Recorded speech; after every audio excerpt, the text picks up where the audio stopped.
अस्सलामुअलैकुम guys, welcome to my YouTube channel. क्या हाल है आप सबका? उम्मीद करती हूँ आप सब लोग खैरियत से होंगे। बिफोर स्टार्टिंग माय व्लॉग, जो लोग मेरे चैनल पर न्यू हैं प्लीज़ लाइक और सब्सक्राइब ज़रूर कीजिए और इससे ज़्यादा से ज़्यादा शेयर भी कीजिए।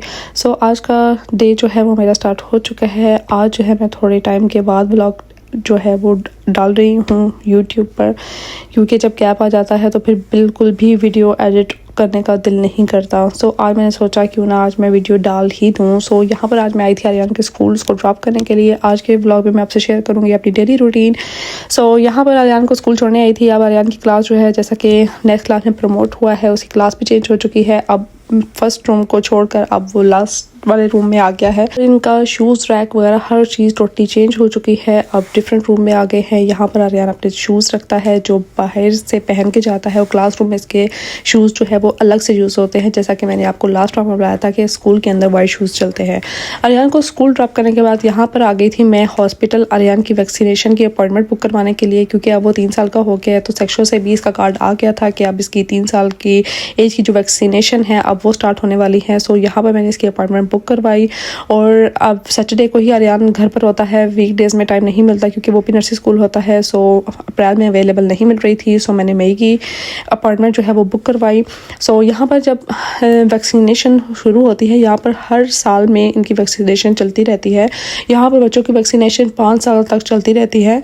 2 ईयर्स की इसकी कंप्लीट हो गई थी, अब 3 ईयर्स से स्टार्ट होनी थी। अब ये 3 साल का हो गया था, और उनको भी सेक्शन को भी पता होता है कि बच्चे अब जो है वो उनकी डेट ऑफ बर्थ गुजर चुकी है और अब इसकी नेक्स्ट वैक्सीनेशन का टाइम आ गया है। सो उनका कार्ड आ गया था, तो मैंने सोचा जाकर अपॉइंटमेंट बुक करवा लूँ। सो घर आने के बाद यहाँ पर आर्यन को फिर से इसको बर्थडे प्रेजेंट मिला था, जो कि वो उन्होंने पहले नहीं दिया था। और यहाँ पर अब इसकी डायरी भी चेंज हो चुकी है। यहाँ पर अब इस न्यू क्लास में न्यू डायरी आ गई है, और ये डायरी मुझे इतनी अच्छी लगी कि बिल्कुल चेंज और इतना अच्छे तरीके से इसको रिप्रेजेंट करते हैं। बच्चों की एक्टिविटीज़ का बताते हैं कि बच्चे पूरे वीक्स में क्या क्या करते हैं। स्टार्टिंग में तो उसका होता है नेम, उसके ग्रुप नेम, उसके बाद मंथ होता है, मंथ के बाद उसके बाद एक्टिविटीज़ होती हैं। हर डे पर उन्होंने क्या क्या किया है उस पर वहाँ पर बच्चों से स्टिकर पेस्ट करवाते हैं। उसके बाद हर मंथ की आगे जो है एक्टिविटीज़ हैं, उनके नीचे डिटेल होती है कि हर डे में इनके को क्या क्या करवाया जाएगा, और उस डे में स्पेशल क्या क्या इनको खाने के लिए दिया जाएगा। लास्ट पर जो है वो इनकी जो हेल्थ की जो होती है चेकअप होता है स्कूल की तरफ से, उसका पेज था। उसके बाद इनकी मेजरमेंट का पेज था। यहाँ पर इसकी मेजरमेंट आगे डिटेल थी कि इतने से एज का बच्चा, उसका वेट कितना होना चाहिए, उसकी हाइट कितनी होनी चाहिए, और साथ इनकी मेजरमेंट करके उनको पोर्शन में लिख दिया जाता है। यहाँ पर आर्यन का वेट हाइट जो है वो हर मंथ में की जाती है। जब आर्यन स्कूल दाखिल हुआ था तब से लेकर अब तक हर मंथ हर बच्चे की जो है वो मेजरमेंट की जाती है, ताकि बच्चों का पता चलता रहे कि उनकी ग्रोथ सही से हो रही है या नहीं। उसके बाद मैं आ गई थी घर, और घर में आने के बाद यहाँ पर शाम में मैंने बनाया था पास्ता, और उसके बाद यहाँ पर इंग्रीडियंट्स जो है वो मैंने रेडी करके रखे हुए थे। साथ साथ जो है वो मेरा काम चलता रहता है। साथ साथ मैं बॉयल करूँगी और साथ साथ मैं इसका जो मसाला है वो रेडी करूँगी।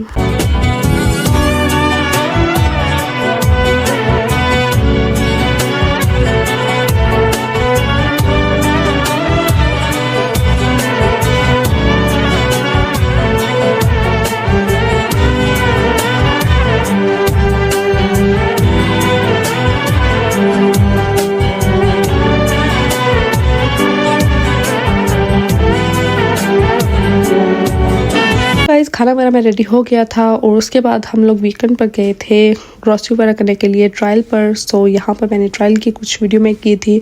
यहाँ पर ग्रॉसरी तो हमारी हर वीकेंड पर होती ही होती है, क्योंकि यहाँ पर बाहर के कंट्रीज़ में वीकली ग्रॉसरी होती है। क्योंकि पाकिस्तान में तो ऐसा होता है कि हम एक मंथ की ग्रॉसरी करके रख लेते हैं और नेक्स्ट मंथ जाके फिर पूरा मंथ रिलैक्स रहते हैं, लेकिन यहाँ पर ऐसा नहीं होता। यहाँ का सिस्टम थोड़ा सा डिफरेंट है। हम लोग वीक जो है ग्रॉसरी करते हैं। इनकी एक्सपायरी डेट्स भी होती हैं जो कि 1 वीक तक ही होती हैं। सो फ्रेश चीज़ें ही यहाँ पर अवेलेबल मिलती हैं और उस डेट के हिसाब से ही होती है। और यहाँ पर इतनी स्पेस भी नहीं होती, आपका लिमिटेड स्पेस होती है जिस पर आप लिमिटेड चीज़ें ही रख सकते हो। जब आपकी वो फिनिश होती हैं तब जाकर आप और बाय कर लेते हो।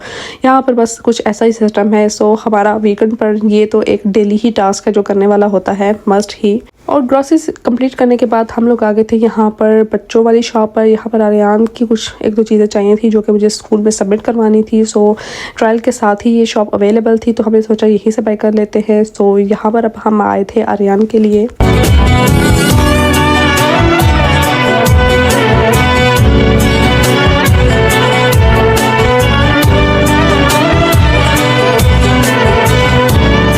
सो गाइस हमें चाहिए था मैट्रेस प्रोटेक्टर कवर। सो उसको मैंने जब इंग्लिश में बताया तो उसको समझ नहीं आ रही थी। सो फिर मैंने जापानीज़ में उसको ट्रांसलेट करके बताया तो फिर वो यहाँ पर हमें दिखाने लगे कि यहाँ पर भी लगे हुए हैं, लेकिन यहाँ पर पूरे मैट्रेस का कवर था। तो मुझे चाहिए था छोटा, क्योंकि आर्यन के स्कूल में जो मैट्रेस है वो लेंथ के हिसाब से थोड़ा छोटा है, उसकी विड्थ और लेंथ के हिसाब से उसके जो कवर थे वो यहाँ पर लगे हुए थे दूसरी जगह पर। उसने मुझे बताया कि वो यहाँ पर है। सो उसके बाद हमने वो बाय किया। मैंने 2 कलर चूज़ किए थे। सो यहाँ पर एक घर के लिए यूज़ करने के लिए लिया था और एक लिया था स्कूल के लिए। तो गाइस बिल वगैरह करवाने के बाद हम लोग यहाँ से निकले थे घर के लिए। फिर रास्ते में हमें याद आ गया था आर्यन के लिए पॉपकॉर्न लेने का। वो हम लेते हैं 7-Eleven से, वहाँ के बहुत ज़्यादा टेस्टी होते हैं। सो हम वहाँ गए और वहाँ पर मुझे पसंद है 7-Eleven की ओनिगिरी, वो बहुत मज़े की होती है। यहाँ पर मैंने खाई थी। ये जापानीज़ डिश है और जापानीज़ लोग इसको बनाते हैं, बहुत ही मज़े का होता है। बॉइल्ड चावल होते हैं, इसके अंदर फ़िश लगी होती है और जो होता है उसमें मायोनीज़ होती है और उसको रैप किया जाता है एक ग्रीन कलर के पेपर के साथ और इतनी टेस्टी होती है कि मज़ा आ जाता है खाने का। सो हमने वो बाय की और उसके बाद हम लोग आ गए थे घर और अपने व्लॉग को मैं यहीं पर करूँगी एंड। आई होप आपको आज का व्लॉग, आज की वीडियो अच्छी लगी होगी। अच्छी लगी हो लाइक करें, शेयर करें, कमेंट करें और सब्सक्राइब करना ना भूलें। इंशाल्लाह आप लोगों से मुलाकात करेंगे नेक्स्ट व्लॉग में। अपना ख्याल रखिएगा, दुआ में याद रखिएगा। Bye bye, take care and अल्लाह हाफिज़।